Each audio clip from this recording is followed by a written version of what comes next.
the entire account of the Babylon Bee. And joining us now to talk about that is their managing editor down there, Joel Berry, who joins us now via Skype. Joel, I'm thrilled to talk to you, and I admire the Babylon Bee so very much. I have to tell you, I mainly did follow it on Twitter. That's where I saw the headlines, which were often enough to get me laughing, and I would click through. Tell me how this all went down, and tell me your reaction to it. What's the company doing? You guys haven't bent the knee. You haven't apologized or groveled. That's very rare. Yeah. Well, you know, in one sense, we kind of feel like this has been a long time coming. You know, we have always kind of had a long running joke when it comes to, trans ideology.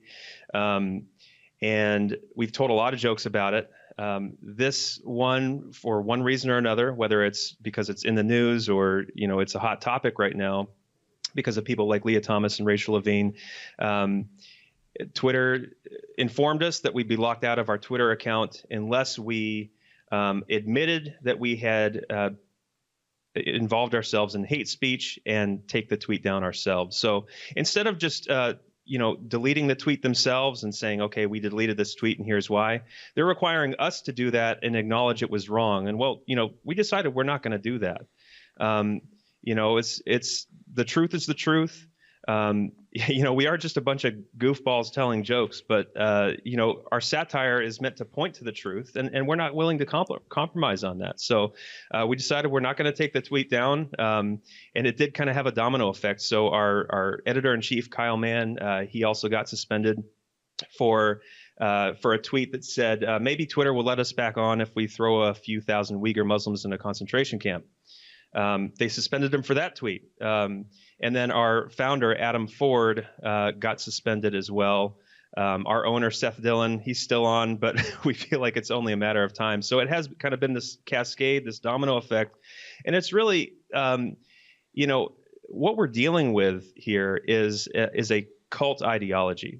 We're dealing with religious people who have constructed a worldview that doesn't hold up under scrutiny, whether that be, moral scrutiny, scientific scrutiny, or logical questioning. It doesn't hold up under any of those things. So the only way that worldview is going to survive is through force. And so, for a lot of reasons we could talk about all day, this ideology has kind of crept into the institutions, the media, universities, corporations, and there's a lot of fear. There's a lot of fear at the top, and they bow to these interests and this ideology, and it's.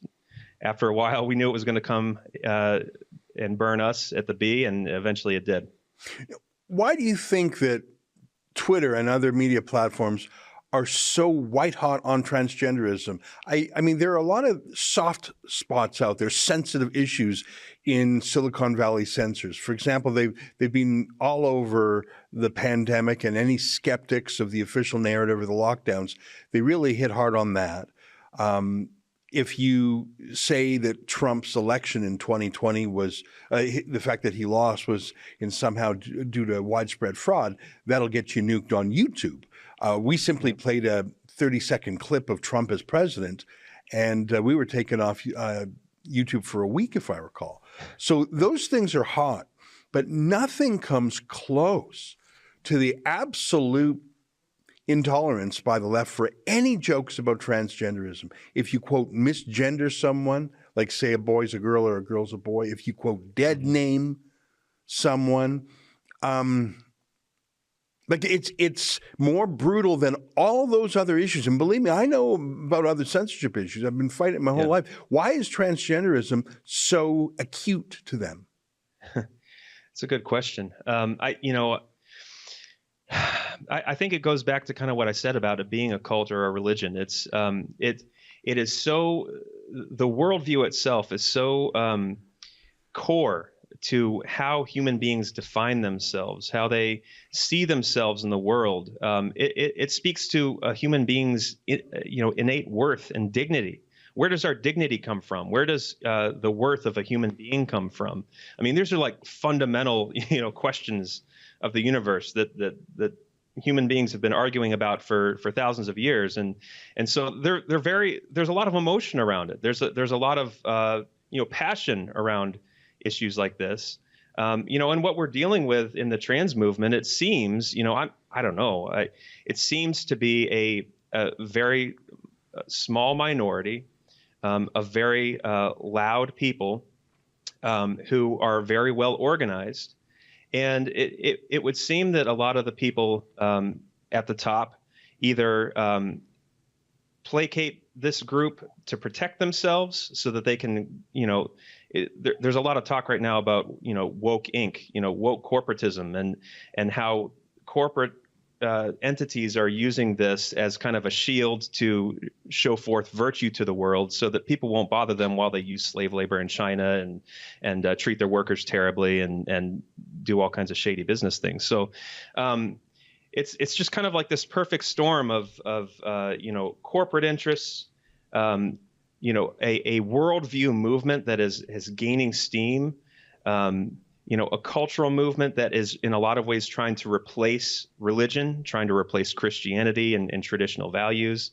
And it's kind of all coming together in this kind of this one moment over this one question: what is a man? How do you define a man and a woman? And that seems to have been the breaking point for a lot of people on both sides of the issues, and there's no budging on it. You make me want to show a little video clip from the confirmation hearings of Joe Biden's proposed next Supreme Court justice, who was asked a very simple question, a question that a 3-year-old can answer. What's a woman? Let me just show you that clip. And her answer, it's not honest. She knows what a woman is. She can answer it accurately. She can answer it politically. She refused to answer because she knows it's a mad question. Here, take a quick look. Can you provide a definition for the word woman? Can I provide a definition? Mm-hmm. No. Yeah. I can't. You can't?